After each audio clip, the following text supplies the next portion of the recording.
Hi everyone, I am back. Sorry about my little vacation. I had some personal and health issues and just taking time off is what I needed to do, but I am back ready for a lightning round to catch up on everything.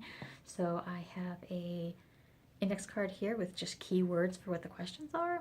So you're going to get kind of, sort of, what the questions were actually after. So the first day that I missed was day 13, which was about visiting a foreign country. As I mentioned previously on vacation vlog, I have visited Scotland. I have also visited England, Northern Ireland, and Ireland. And there's a pattern has probably emerged there. But I would absolutely go back to any of those places in a hot second. I loved every one of those places. Day 14 was what do you love about work? I'm currently unemployed, but what I've always enjoyed about my various jobs is when I create systems, and I don't want to be the person who's putting out the fires. I want to be, okay, what happened, what broke, what can we do to make sure that that never happens again? So a fire preventer rather than a firefighter. Day 15 is what have you learned about vlogging? For me, it was harder than I expected. It was definitely easy those first 2 weeks. But then, like I said, just health and personal issues, and it was just easier to shut down. And that's got to be really hard for people who this is their career and they can't just shut down or take a few days off. 16 was recommend a book. I recently read You Are a Badass by Jen Sincero. Actually, I listened to her audiobook, and I highly recommend the audiobook. Just her snark is just amazing, and her belief in your power to do whatever it is that you want to do in life was just a lot of good stuff in her book, so I highly recommend it. Number 17, favorite, I cannot even read my own handwriting, favorite school year. Okay, so I don't really have a favorite school year. My father, as I mentioned previously, was in the military, so we were moving around every year or two. So it was a different teacher every year. And then, of course, once I got to high school, different teachers for different subjects. So I don't really have a favorite school year. Interesting. So 18th was the perfect day.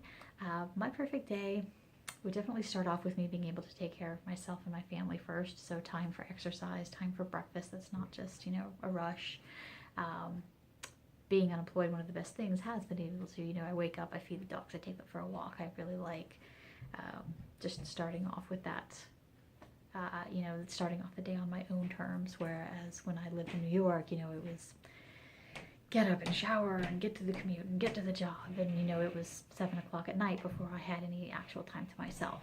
So I definitely am looking forward to figuring out exactly what my perfect day is like, but it absolutely includes starting off with a day of my own making, a morning of my own making, rather. 19 was whether we were a morning or night person. Okay, so interestingly, usually when I'm unemployed or when I worked late at a previous position, my natural sleep schedule is from about 3 a.m. to 11 a.m. But once I woke up, I was really quite energetic and awake and well rested. So for me, it really depends on how much sleep I get. Now currently, because I'm taking care of the dogs for my parents, I'm still getting up usually around 6:30 in the morning. But because I usually make sure to get to bed on time, it's not very hard for me to wake up then. It would be hard if I was trying to stay up until midnight and then get up at 6, but normally I'm in bed by 10:30. So 6:30 is easily doable for me. Number 20 is a favorite holiday. For me, it's Christmas. Christmas has always been about, family and capitalism. And so it's always been my favorite. There's just a whole season where people are a little bit nicer to each other. And I think we could definitely use some more of that. So day 21 was about what are you nostalgic for in the pre-smartphone era. I'm actually really not. I love smartphones. I think they're amazing. Especially when I lived in New York, it was the only way I had to communicate with a lot of my friends who were sometimes 300 miles or more away from me. And I think, as with YouTube, it just it brings us all a little bit closer. So it's always funny to me when people are like, oh, we don't have social skills because this generation doesn't have social skills because they're on their phone. And it's like, well, what do you think they're doing on their phone? They're very often talking with people or consuming what people have created, or they're creating something for people to assume.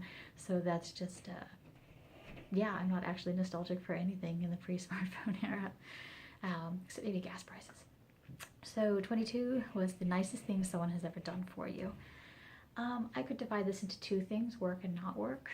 For work, I was once contacted by an old manager of mine who said, hey, I'm putting together this team and you're the first person I thought of. Later I found out I was the only person that they interviewed for the position, and that was just really amazing for them to think of me and to fight so hard for me to be the one who got that position. For my family, or personal life rather, I just don't know. I have great friends. So many people have done amazing things for me. But of course, my family just, last year, what I'd mentioned previously that I'd kind of firebombed my life and I had everything I was supposed to want and didn't want it. And I basically talked with my parents and were like, I said, hey guys, can I come stay with you for a few months or while I figure things out? And they said yes. And that I love that they gave me the space to do that, and that they've supported me.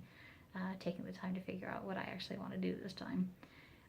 So day 23 was coffee date. Okay, so this is if you could have coffee with anybody, who would it be?